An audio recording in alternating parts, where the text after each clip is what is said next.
We start off, we got two cases, correct? Correct. Both. And you are Caleb Landry in 23 CR 9080. Right out the gate, 2 burglary cases and a criminal history that's about to snowball. But wait, what's the difference between burglary of a habitation and burglary of a building? One gets you a longer stay and probably fewer Netflix privileges. Let's break it down. Earlier case, you were charged with the state jail felony of burglary of a habitation on or about February 14th, 2023.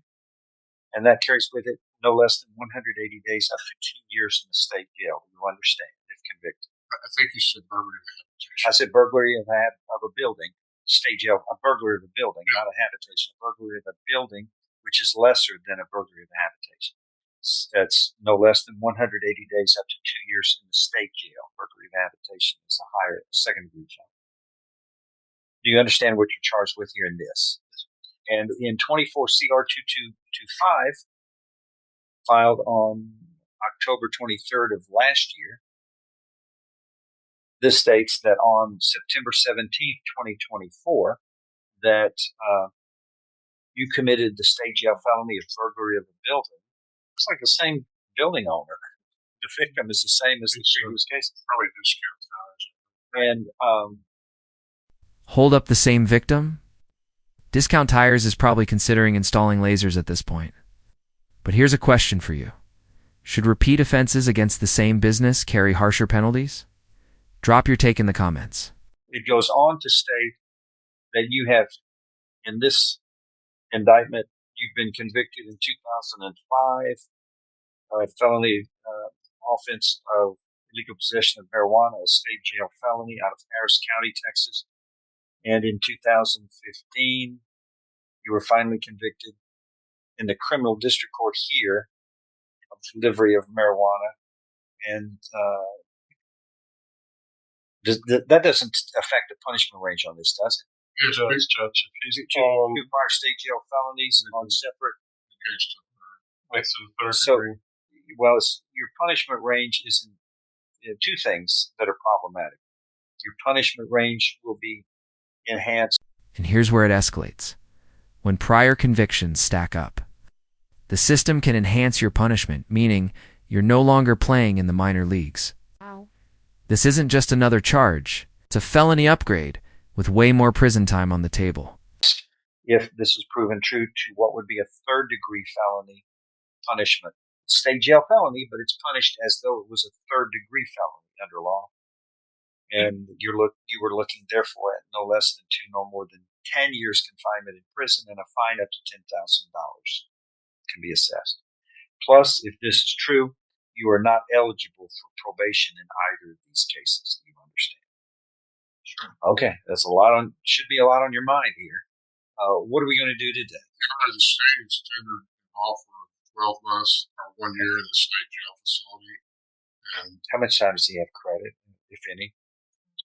Please. Okay, go ahead. And Mr. Landry's advised to get your fees in. Is that right? Okay. That's what you want to do? That's what you want to do? Because it's a hard decision, but it's your life. Right now, we're at a crossroads. It's either going to go that way or this way. Which one? This is the fork in the road. Plea deal or trial. Freedom in months, ...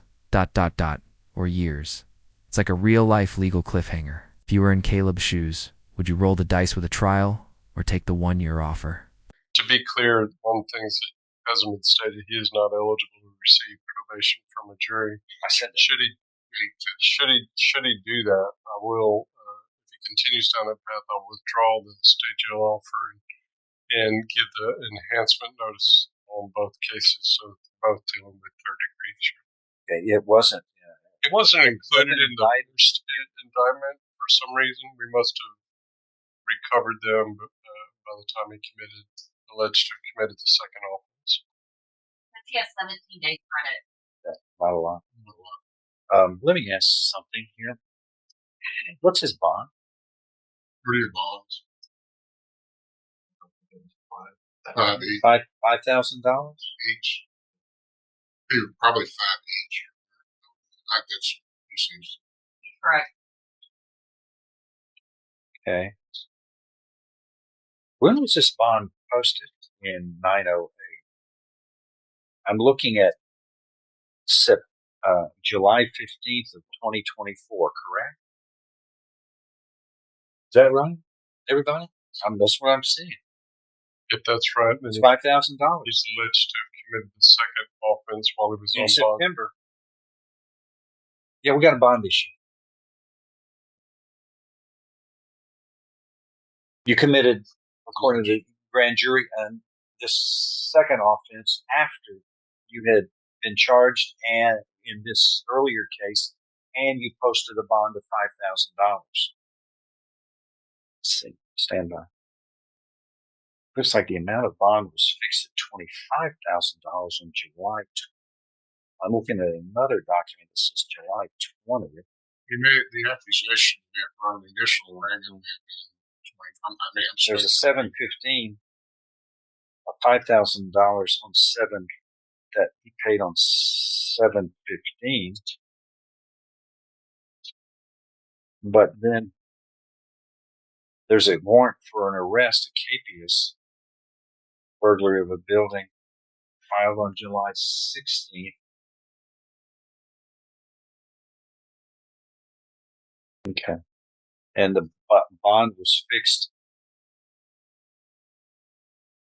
I'm selling these.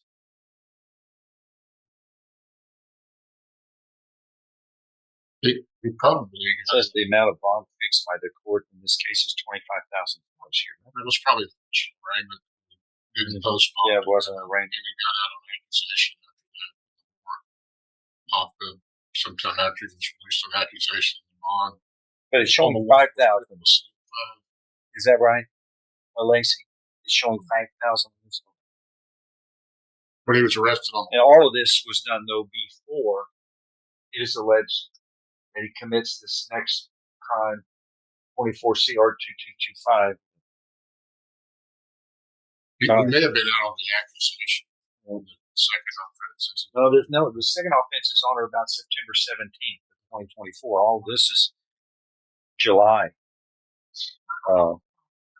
Here comes the bond tangle. Pay attention, because this timeline is messier than a soap opera family tree.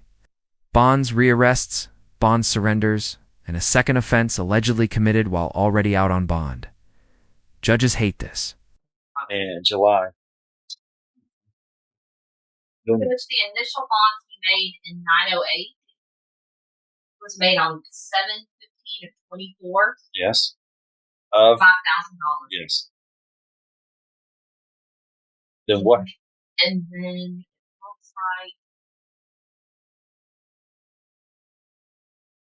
looks like the bondsman surrendered that bond when he was rearrested. And he made another bond in this case on 2/10 of 25. Of how much? The initial bond was No, I'm talking about the new bond. Should have been 10 if there was an error.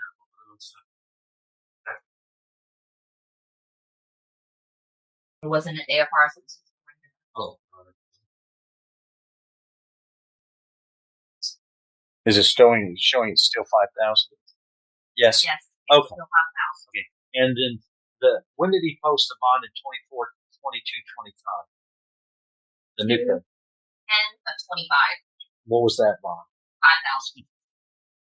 Yes. Well, on what day? 2/10 of 25.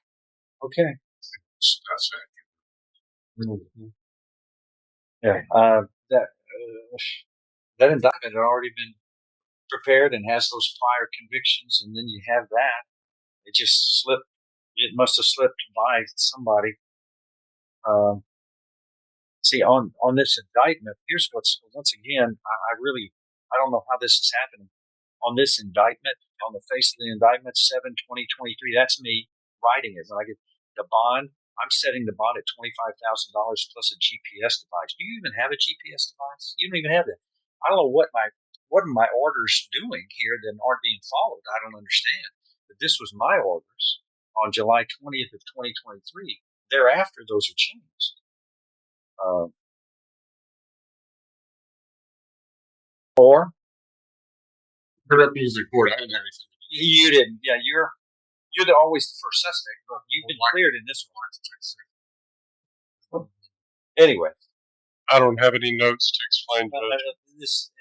Those were being changed without, and this court had authority over this case, and somebody else was changing these. It was post-indictment. It was post-indictment after I had signed these orders, which are equivalent to an order, which is inappropriate, but we'll figure it out. Anyway, this court doesn't find $5,000. I mean, I put $25,000 up here, but I did this before this indictment shows up.